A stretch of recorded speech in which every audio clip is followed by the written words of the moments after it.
Welcome everyone to Tech Talk with Pratik. I'm your host, Pratik Patel, a technology consultant with Ingrammicro. And today we'll be exploring the collaboration between Intel and Lenovo that is really shaping the future of the data center ecosystem. Give me 1 second. Think about it for a moment. In an era where data has become the lifeblood of businesses and organizations, striking that perfect balance between agility, scalability, and data protection has become a critical challenge. This is where the concepts of hybrid and multi-cloud come into play. As we know, there are two fundamental cloud deployment models, private cloud and public cloud. In that regard, the hybrid cloud environment is a combination of those two models, where each application is located in an environment that best suits the organization's needs and considerations for cost, data governance, and resource availability. While in the multi-cloud approach, an organization uses a combination of resources from, say, two or more public cloud service providers. For example, an organization may choose to use a number of different public CSPs, again, that cloud service providers that we talked about, and say, run Microsoft 365 on Azure, Salesforce on AWS, and analytical tools on GCP, all in an effort to get the pricing and the service level they need for various workloads. Now picture a world where data flows effortlessly between private, public, and hybrid clouds that delivers organizations with unparalleled flexibility and scalability. It's a revolution that promises to unlock the new possibilities and accelerate the digital transformation journey for every organization. You see, in this rapidly evolving digital landscape, where the boundaries of technology are constantly being pushed, the relationship between hardware and software has become more crucial than ever. This is where Intel and Lenovo, the two powerhouses in the tech industry, have forged a remarkable partnership that spans across a variety of devices and solutions that seamlessly blends innovation and performance. Speaking of innovative solutions, Eugene, could you take a few minutes here and discuss the Lenovo Tower servers? Oh, sure. If you don't mind, I will do a screen share at the moment.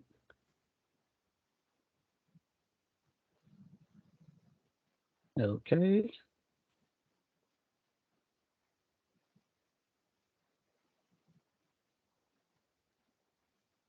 I'm sorry, one moment. Live demos. As expected. Okay, here we go.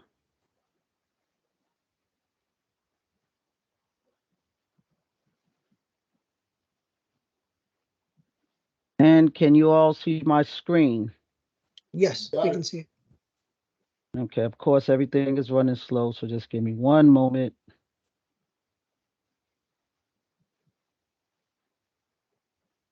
Okay. All right, great. So this is our Lenovo tower servers, our 1S, our 2S tower servers, our highly versatile servers, which are flexible, reliable, and secure. Their open architecture and versatile storage options enable them to be configured to workload needs. And they're named the most reliable x86 server for 8 years in a row and rated number one in security by ITIC. Our portfolio of towers is probably like the most dependable choice. And here are our portfolio of our Think System towers. So when a workload is too much for a workstation and it's time for to upgrade, the Lenovo towers is one of the best in the industries. Where they're ideal for applications running 24/7, or a case where spaces without a dedicated data center, or if you have a growing business. Can you guys hear me? Oh, yes, we can hear you. Okay, sorry about that. Or for a growing business that may have a data center in the future. And they're also great for remote branches, or complex workloads requiring additional compute performance. So, starting with our ST50, which is a great entry level server with a small footprint, ideal for an edge or a branch office location, but can also be placed in a rack.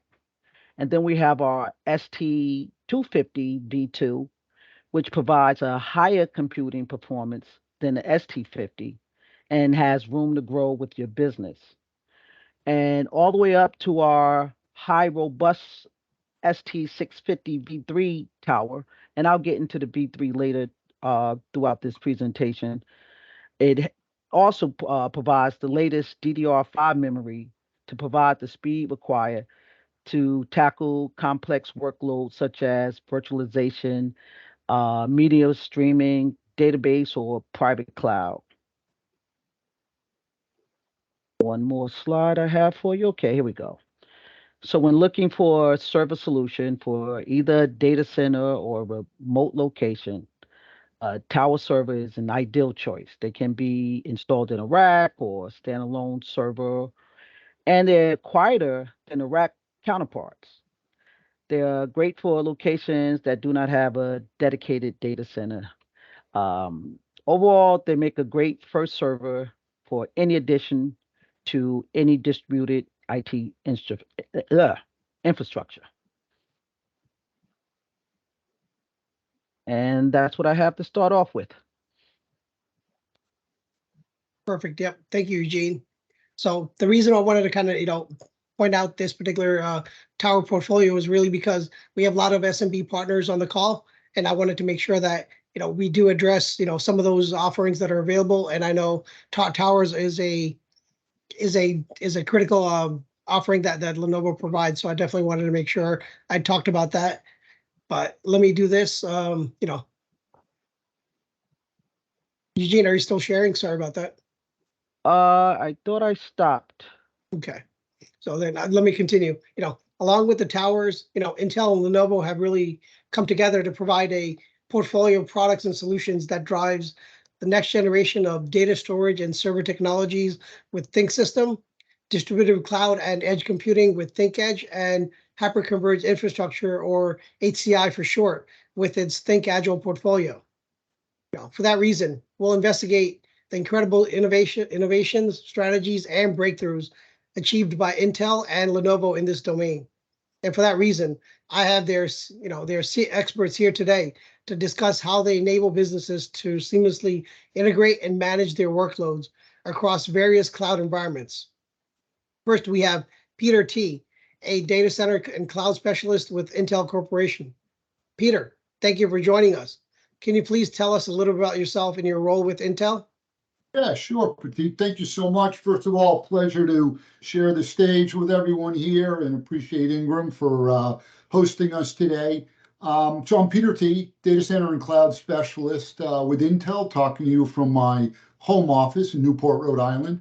I just rounded out 27 years with Intel, but I'm going to tell you, Pratik, before that, I worked for a little computer company called IBM. And I bring that up because I moved my way into the x86 business at IBM. And so I have kind of a soft spot for Lenovo because I kind of feel like I helped build that original business that the Lenovo folks ended up buying to round out and get into the data center server business. So that's a long 30-year road there, but happy to be here and sharing the stage with you guys. Perfect. Yep. Thank you, Peter. I love always meeting ex-IBMer. So I'm an ex-IBMer myself, so I appreciate that. And I can understand the journey. Thank you. And we have Eugene Grandberry, a channel sales engineer with Lenovo. Eugene, so glad to have you here again. Please Thank tell us you. about yourself and your role at Lenovo. Glad to be back. So once again, my name is Eugene Grandberry. I'm one of the solution architect channel sales engineer for Lenovo, supporting the North America distribution groups and supporting Ingram as their technical liaison for all Lenovo ISG products. I've been working with Lenovo about 2.5 years and been working with Pratik for those whole 2.5 years I've been here. So great to be back on this call. Perfect. Yep. Thank you, Eugene. So everyone, please use the chat window for all your questions. Now let's get the conversation started. Peter, let me begin with you. I know I provided a quick definition of hybrid and multi-cloud, but can you take a deeper dive into those concepts and their relevance in today's technology landscape? Yeah, sure, Pratik. And I think you did a great job defining it and, kind of explaining what it's all about. I think from my view, what this is all about is it's about choice, okay? It's a choice that really allows the end customer to find the best platform or platforms, right, that give them the most value and the optimized return on investment. So that could be numerous different ways. That could be all in on one cloud provider, or it could be multi-solution, think multi-cloud, where you're spreading your work, your productivity tools around to different providers. And then some may be on-prem. So now we see where the hybrid word starts making sense, right? We start seeing an environment that is hybrid. The customer can choose, hey, this runs best over here. I can get best return on investment, but I may go somewhere different for something else. And then I may do some on-prem. And that's really what our customers are looking for in this day and age. There is no one single, answer for all these, no one size fits all. And I think most importantly, each end customer is unique, right? And that means that our companies represented here today, we have to be able to develop, configure, and deploy the features that are most valuable to the specific end customer at the end of the day. So we get nice industry buzzwords, multi-cloud, hybrid. But again, the end of the day, this means choice for the customer. And we're going to hear more about that as we go through the other questions today. After you. Okay. Perfect. Give me 1 second. I'm just going to see if I can fix this. My screen is not showing up correctly. So let me just try to see if I can share something and then stop it. Never mind. I think whatever, something's happening with the share part of it. But staying on that topic, Peter, Intel has been a key player in the cloud and computing industry for decades. Could you elaborate on why Intel has identified hybrid and multi-cloud technologies as critical focus areas for them? And in terms of those technologies, what does Intel bring to the table? Yeah, so I think, first point I want to deliver here is that we Intel are bringing the broadest choice of solutions via the ecosystem, right? That's really our goal is to build out the ecosystem so that our partners, such as those on this call, can reach back and have a lot of choice of different solutions that'll meet the needs of their customer at the end of the day. And we do that with a huge ecosystem, and we'll talk a little bit more about that as well. But your main question is, why do we identify, hybrid and multi-cloud as critical? It's simply because our customers do. They've told us they don't want to deploy all in one space. They told us they want to be able to take advantages of something that fits their needs over here, but a different application may run better over here, and they want their choice. So we're really listening to the customer and delivering back what they want, which is, we're going to use that choice example again. Each customer is unique. We keep talking about that. Some may not want their intellectual property up in the cloud. So they want to bring that into a hybrid environment, and maybe that comes on-prem, but their productivity tools can be deployed quicker and at a lower cost out in the cloud. Our intention at Intel is all these different solutions and platforms is to make sure that they're tuned, scaled, and optimized solutions that are available where and when the customer needs them, through solutions that Lenovo brings and through all the solutions and support and services that Ingram can bring to the table. So collectively, we bring that choice. Perfect. I used to work with a marketing manager who used to come with requirements, and what he used to say was, these are not marketing requirements, these are market requirements, what the customers want. So I love how, Intel has that approach. So, along that same lines, I understand that hybrid cloud adoption involves various considerations such as, networking, server, storage, and security. So then how does Intel really add value to these areas? I think that, I think the core key here is the engineering that we do. So a lot of people look at Intel, and rightfully so, say, hey, there's a hardware company. We don't make a computer, we make parts. We make, high quality, high performing, energy efficient parts that Lenovo embraces and puts into their technology, and Ingram can wrap services and support around. But if we just build hardware features and we don't work with ecosystem, they may not get adopted properly, and may not bring value out to the end customer. Surprising data point for a lot of people, at Intel, we have 15,000 software engineers. By the way, that's bigger than Red Hat as a complete company. I'm not picking on Red Hat. I'm just trying to show how big a group this is. And it's not so much that we're writing our own software, it's that we work to enable the ecosystem. So when we come out with something new in hardware, the software is ready to embrace it. A great example is recently we launched our 4th generation Xeon Scalable processor family. We have some unique innovation that our competitors are not doing, things called accelerators. A whole nother training for another day.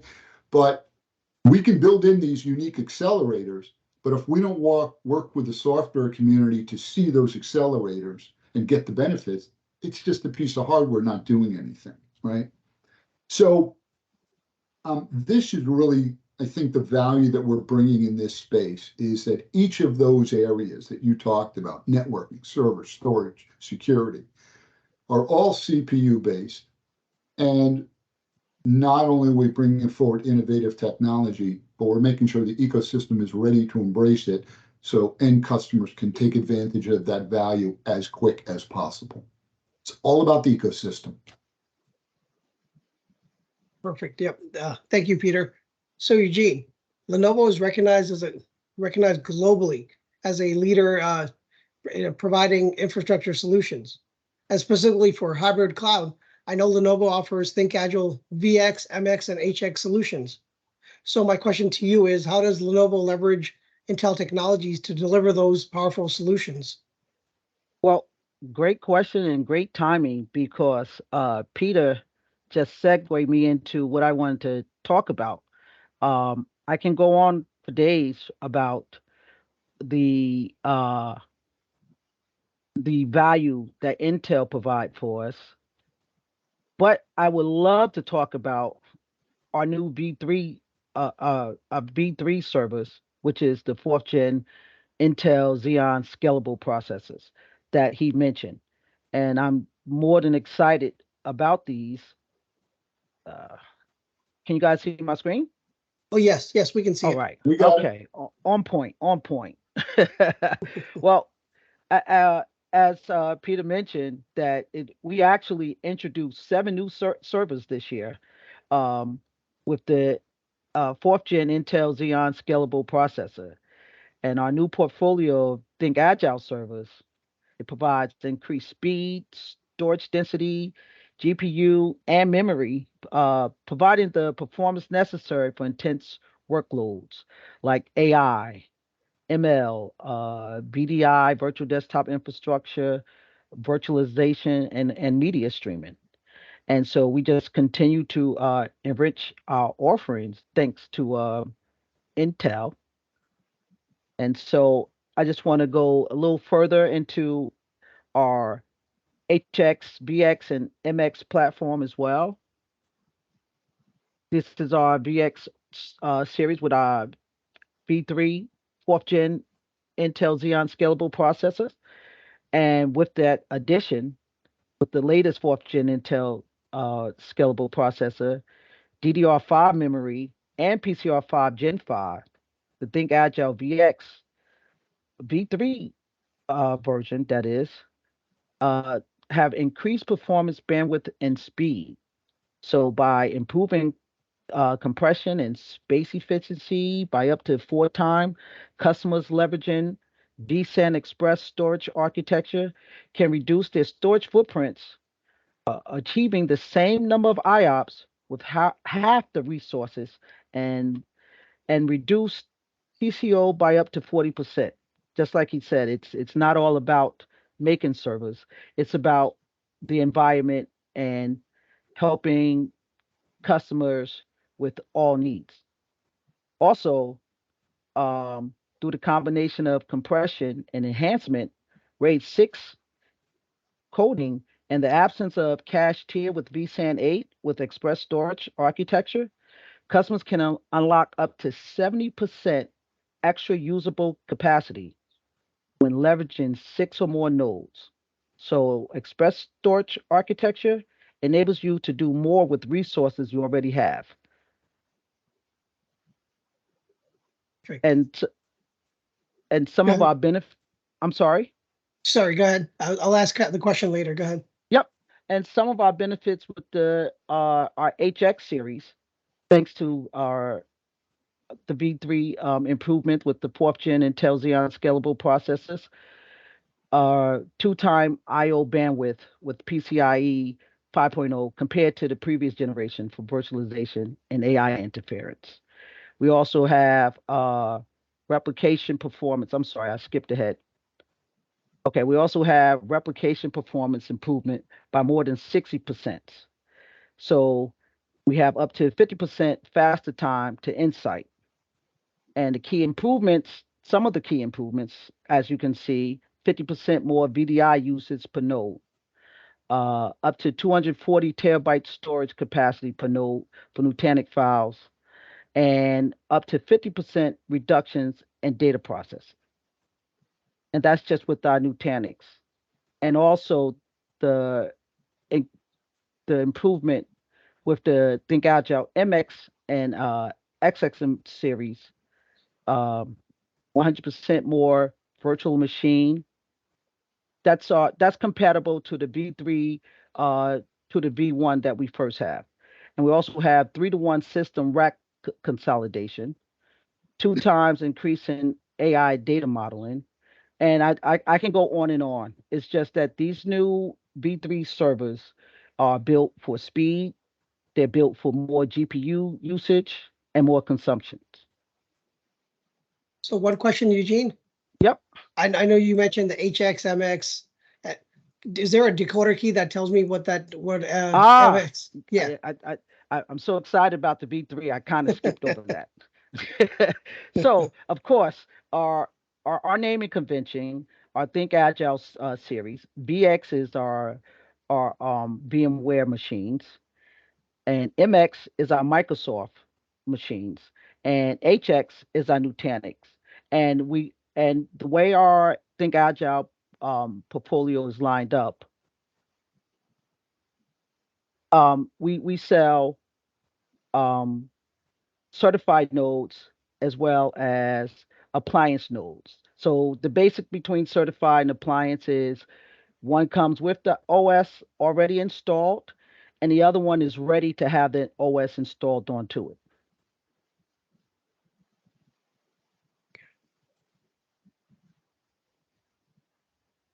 Okay, perfect. Yep. You guys are making my job a little bit too easy here with all the different segues. But sorry, go ahead. No, that was it. Okay. I was segueing it back to you. Perfect. Yeah, I love when you talked about AI and ML, because that leads right into my next question.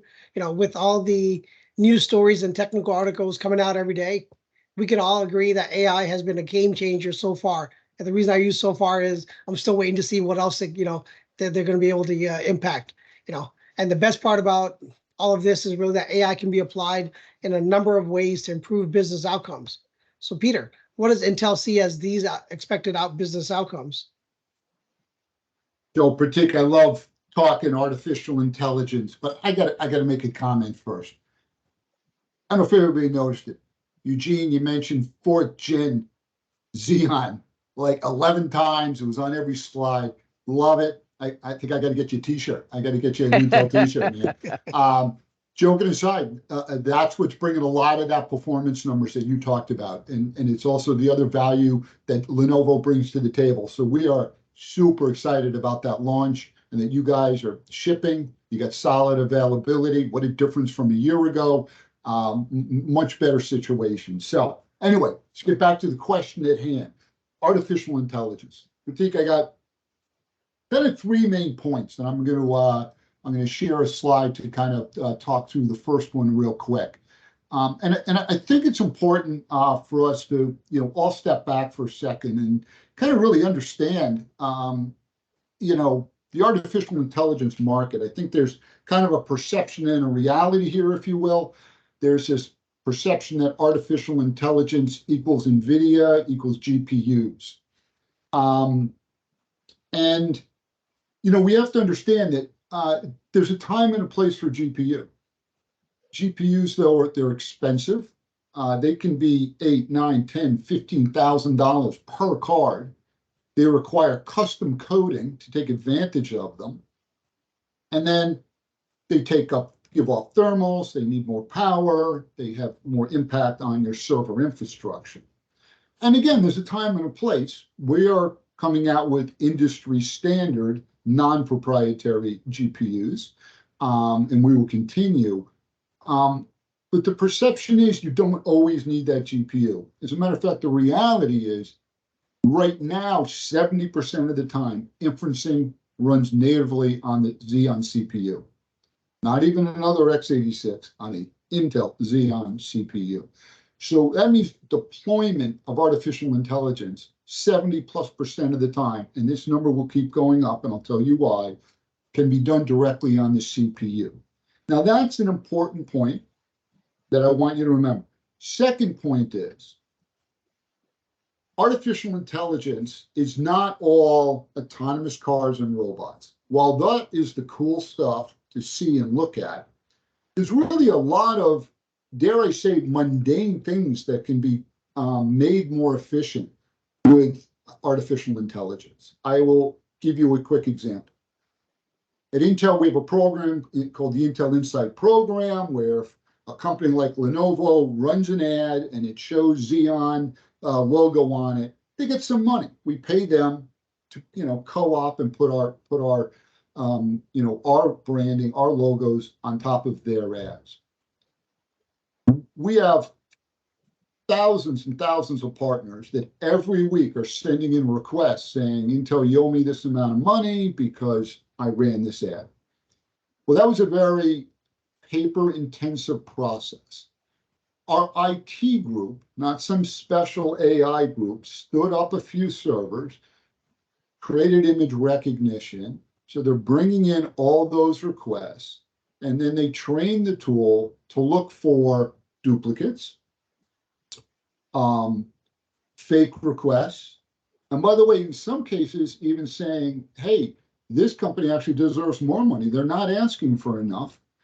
We know that ad ran more than they said, so they actually deserve more money. So now we're adding customer satisfaction into this. And the end result was quicker processing, more accuracy, happier customers that didn't ask for enough money and actually got more than they expected. And then finally, we had about a $21 million bottom line saving by automating this process. Now, I think for the partners on this call, you can think of your customers, and they all probably have some type of task that could be automated, and AI, in this case, image recognition, could bring an advantage. So autonomous cars and robots are cool, but let's look at smaller projects for customers that haven't gotten into AI yet, where you can prove out the technology, they see a great ROI, and then they'll build. They'll come back and they're going to want to do the next one and the next one. Okay. So what's my third point?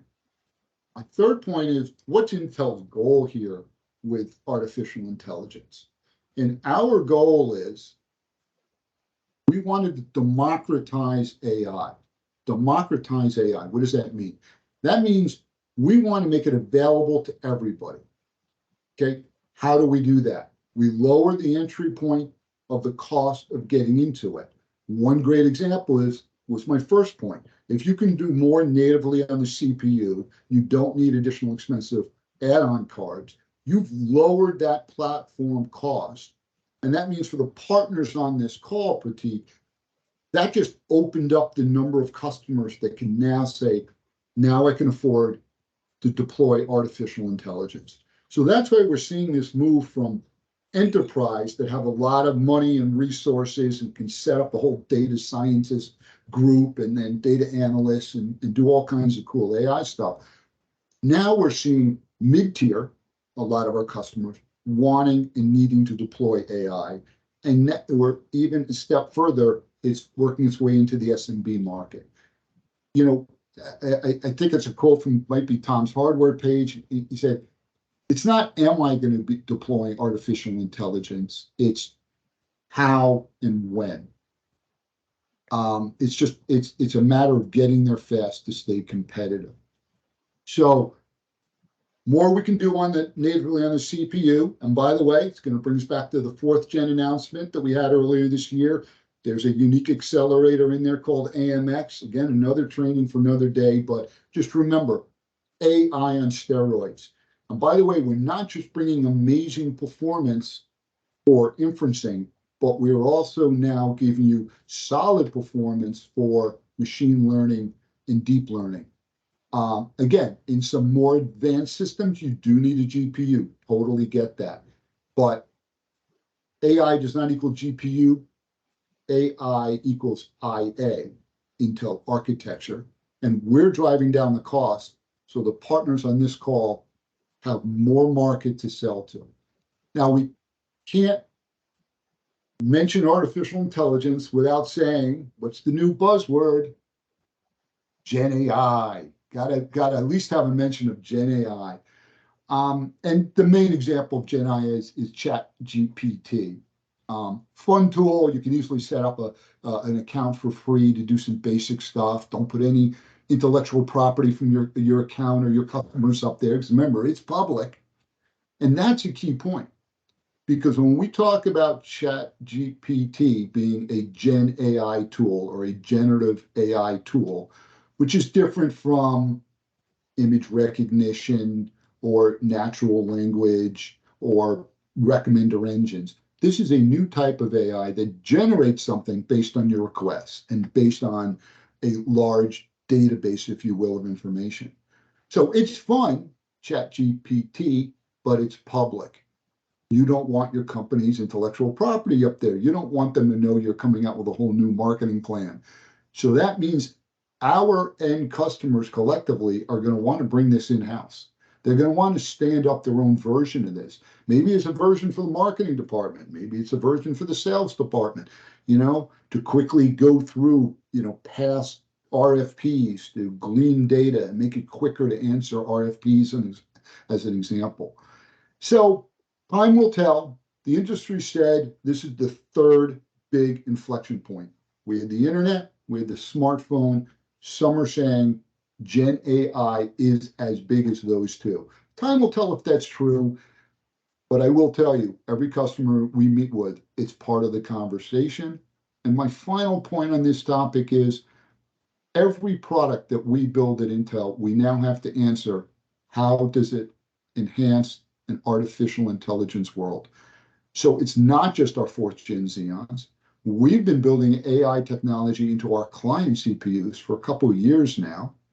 You get better blurred backgrounds on team calls. You get better noise cancellation. So you may already be using some AI if you've got a fairly newer, in the last 2 years, laptop. Even our Ethernet cards are designed to give a better AI throughput experience. So it's going to touch every product and every customer. Again, it's not only Gen AI. Also look for those mundane tasks that could be automated and save your company, your customers money, and then they're going to want to do the next one. That's the opportunity. Back to you, Pratik. Perfect. So for full disclosure, all the content today is 100% human originated. So nothing's coming out of ChatGPT. Just want to kind of say that out loud. Right. They haven't replaced me yet, but who knows? There you go. Yeah. So, but I wanted to kind of add on to your point, Peter.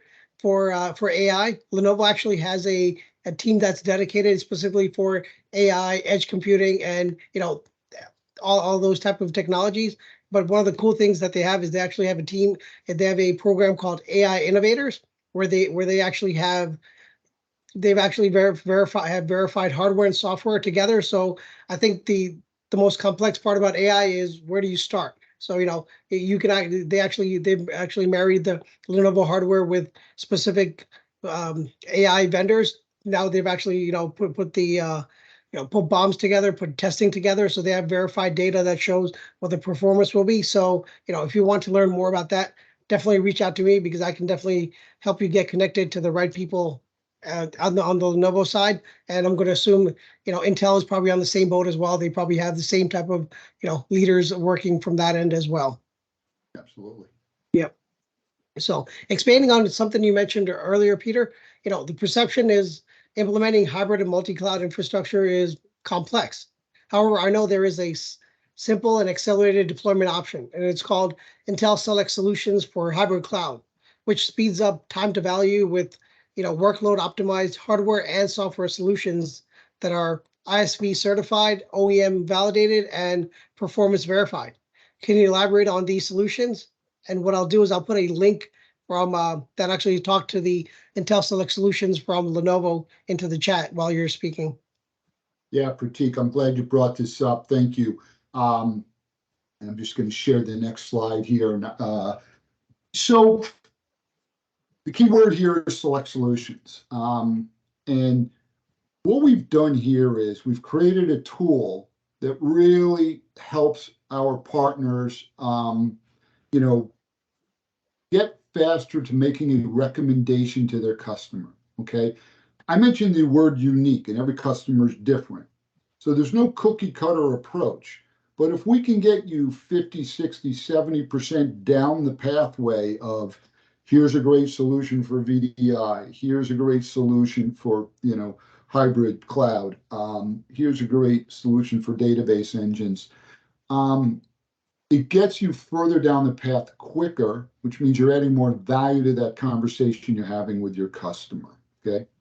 But here's the key point.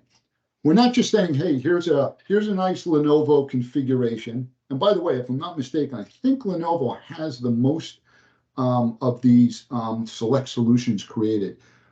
What this means is we've gotten together, our engineers, the Lenovo engineers, we've actually built these configurations. We're not just saying, this looks like the right amount of memory, and this is the right amount of storage, and the right amount of CPUs.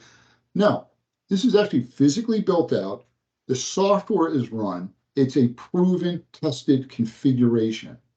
So that's the beauty of it. So out of the gate, you have something that you don't have to, build on your own and make sure it works. We've done that work for you, make sure the software is certified, the right OS levels, et cetera, et cetera. Now, the world is unique. So you can take these select solutions and then customize them for the uniqueness of your customer.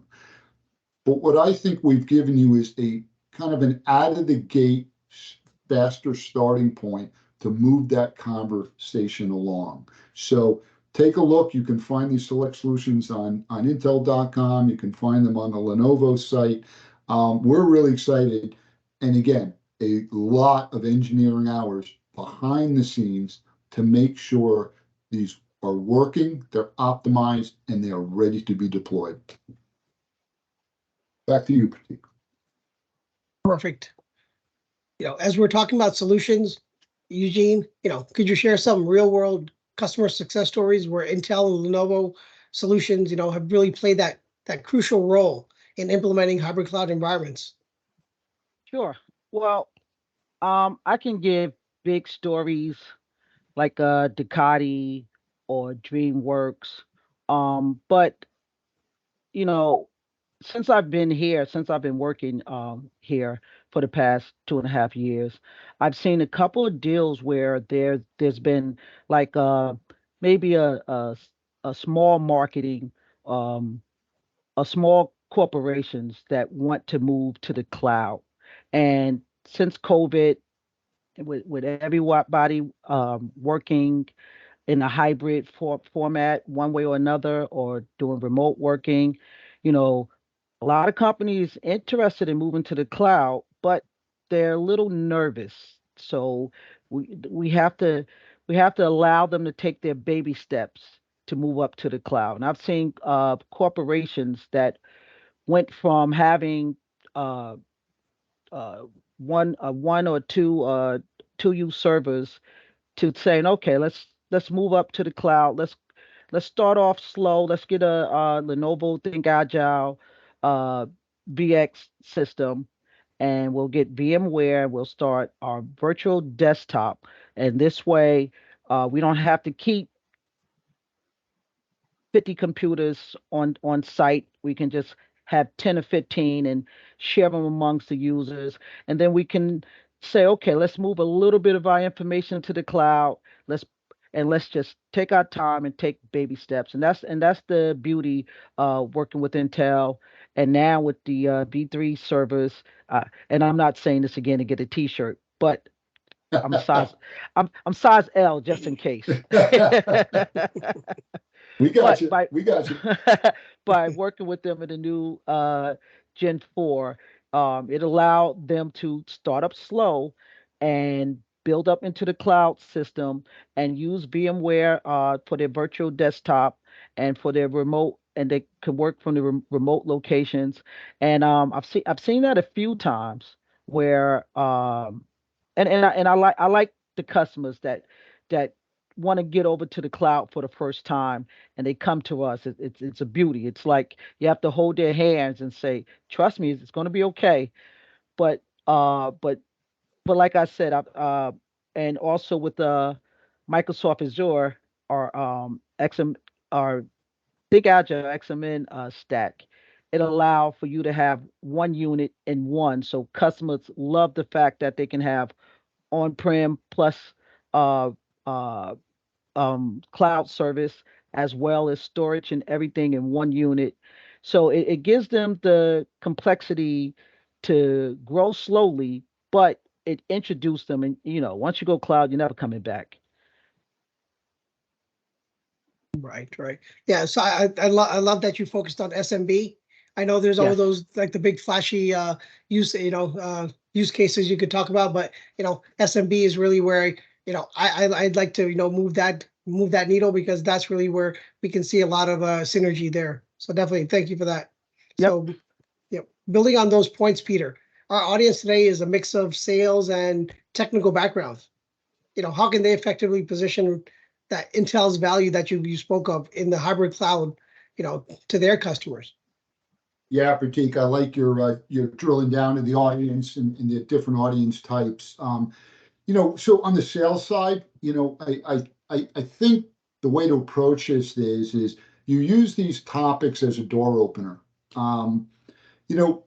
To me, I'm always looking for a new reason to talk to my customer. I'm bringing a new story, some new innovation, and it doesn't mean they're going to necessarily buy that specific thing. But what it does is it opens up the conversation where they say, "Well, hey, this is something. Oh, you mentioned that. There's kind of a subset of that we're trying to accomplish." And then all of a sudden, now you're into an opportunity conversation. So these are door openers. Hybrid conversations, multi-cloud, AI, all the different technologies and ways of doing it that we've talked about today. Use them as a conversation starter. Go back to that customer you haven't talked to in a while and just put it at, hey, what is your hybrid strategy? And if they don't have one, they're going to ask, well, explain it to me. Why should I? Maybe I should have that. If you're asking me, I should probably care about it. So great way to go back to customers you haven't talked to in a while or existing customers that you want to, engage in and have more powerful conversations. So it's a door opener that leads almost every time to opportunities. It's surprising. Sometimes we just got to get them talking.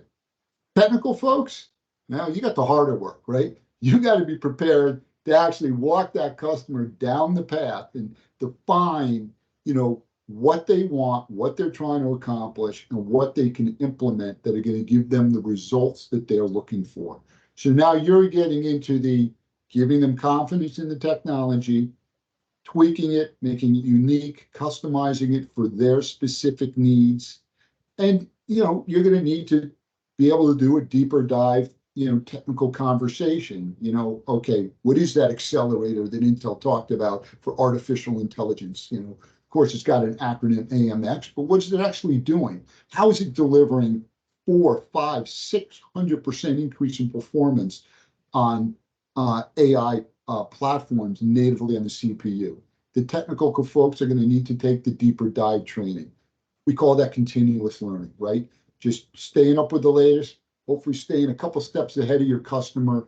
And that means you're bringing value to the conversation. You're not letting them lead, you're leading, and you're bringing more to them, and they'll come back to you more often. So that's how I break it down for sales and technical. Okay. So I love that. I love that open, door opening kind of a conversation there. So Peter, how can the audience really establish a strong partnership with Intel, to capitalize on sales opportunities in the hybrid cloud space, So really I'm looking for what steps can they really take to initiate a collaboration and even deepen their relationship with Intel?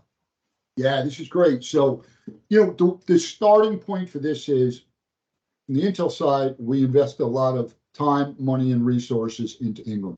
They have a great Intel-based team at Ingram, very knowledgeable. In many cases, they're going to be able to take you through these Intel stories and the different value areas where we're innovating. We've got the ecosystem. We're bringing select solutions to help you along the way. In so many cases, the direct Intel team in Ingram can take you and answer those questions, help you take those messages to your end customers. We collectively got a great Lenovo team also over at Ingram, and that's another resource for you. So start with your account rep and tell them, okay, I'd like to know more about the Lenovo-based Intel technology for artificial intelligence. I'm just giving an example. And they're going to introduce you to these different teams that are over there.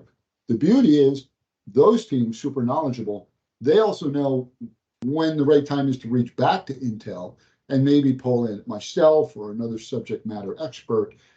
But the bottom line is, collectively, we are here to help you take the story forward and drive your customer to a buying point faster and more often, and then replicate and move on. So start with your Intel team at Ingram.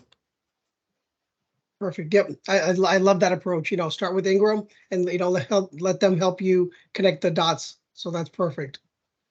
So then finally, my last question here is really, as technology landscape evolves, what are some of these emerging trends or future developments in hybrid, multi-cloud, or even, let's say, distributed cloud that Intel and Lenovo are closely monitoring or even actively working on? Let me start with you, Eugene. What are your thoughts? My thoughts are, everyone is basically want to move to the cloud eventually. Um, and the way the industry is trending right now, AI and ML, machine learning, is the top topics. Here at Lenovo, whether it's our Think System servers, our ThinkAgile hybrid servers, our Edge servers, we have the portfolio to cover the spectrum across the board.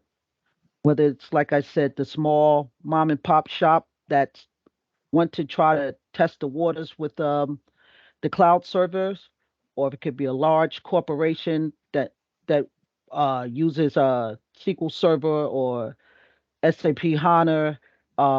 We have the portfolio, and thanks to the new V3 Gen 4 scalable, this is my last chance. My last chance at a T-shirt. But no, thanks to the new our new products and our new joint partnership with Intel, we're one of the leaders across the board. So my recommendation to all is we need to.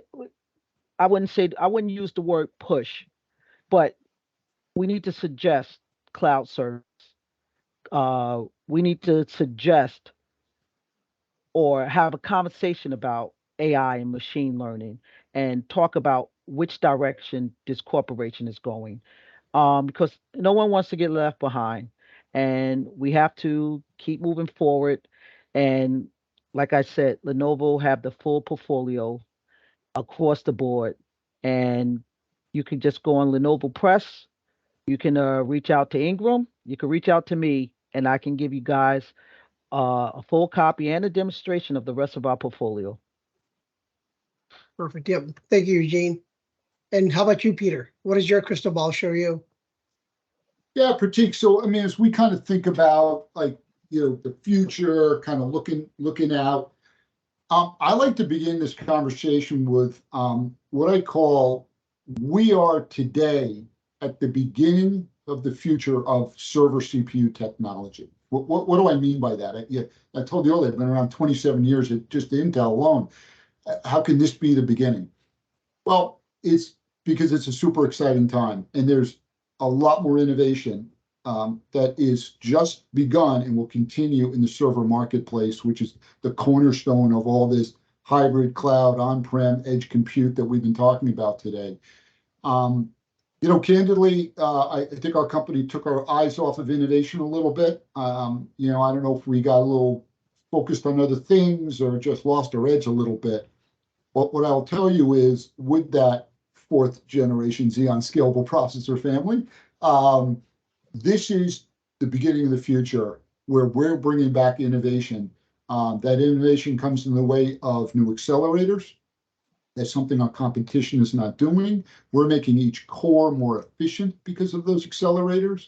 When you make each core more efficient, you don't need as many cores. You can lower the hardware costs and more dramatically the software costs. And that's what we're doing now. And by the way, that AI accelerator is only one of 5 that are in there. So reach out to your Intel folks at Ingram to learn about the other 4. So that's the beginning. The key point is we've also pulled in 2 other key things. We've accelerated our roadmap for the cadence of new server CPUs. We kind of got into this. It used to be every 16 months roughly, then it went to a little over every 2 years. Now we're going back. I'm not going to say it's going to be exactly every 12 months. It could be 11 months, could be 13 months, but we're going to have a new product on a yearly basis now. And the second key takeaway here is what's enabling that is what we call 5 nodes in 4 years. That means the manufacturing process moves to the next node, the next way of doing this. That typically means a shrink, making the processor smaller physically, which frees up real estate to add more innovation, add more other faster technologies to it. We are bringing back that manufacturing leadership that we lost as well. And it has begun with 4th gen, so it's here, it's real. We're at the beginning of a very exciting time. So where does that take us? It takes us to a very strong roadmap moving forward, a very strong manufacturing process to sustain that roadmap. And then you're going to see interesting splitting out of, instead of having one line of server CPUs, maybe there's 2 over time. Maybe there's a performance-focused CPU line and an energy-efficient line where, especially on the edge, you need energy efficiency, or big data centers that are full up and can't take any more. Well, let's drive and refresh with more energy efficient. So you're going to see a separation. And again, bottom line, more choice for our collective end customers, so the partners on this call can do a better job of delivering to them better ROI, leadership technology to help them grow their business and stay competitive. We're at the beginning of the future of server CPU technology. Pratik, back to you. Perfect. So similar to Eugene's story, I actually had a partner that reached out to me. They were actually talking about a customer that they had that was just reluctant to move anything from on-prem. So they were just reluctant to, they knew they had to, but they just didn't want to. And one of the things that, my discussion with them was really about, it's not like, oh, you need to move everything. You can actually do it incrementally. And that's really, my thought here is that it's an incremental process. You need to, incrementally migrate applications and workloads really from, let's say, private to public cloud or vice versa. Really, this approach really allows for that flexibility and customizing the infrastructure to, for their specific needs. Really, it's ultimately about creating a hybrid cloud infrastructure that really offers the best of both worlds. So, it's not a one and done kind of thing. It's more about an incremental step. And I've seen a lot of SMB partners, take advantage of that. So if you have any questions or want to learn more, I'm going to put my contact and even my team's contact into the chat. So please reach out to us.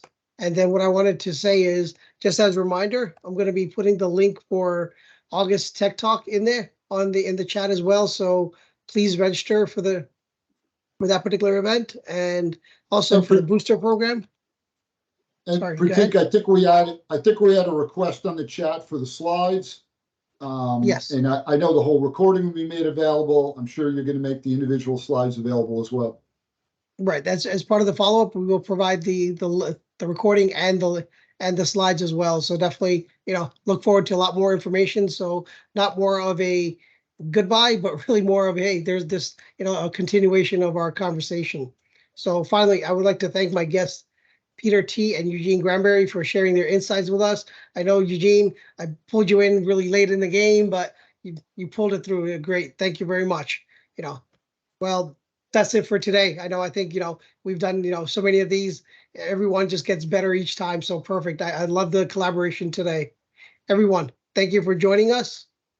Make it a great day, and goodbye for now. Thank you. Thanks all for your time. We appreciate it. Thank you.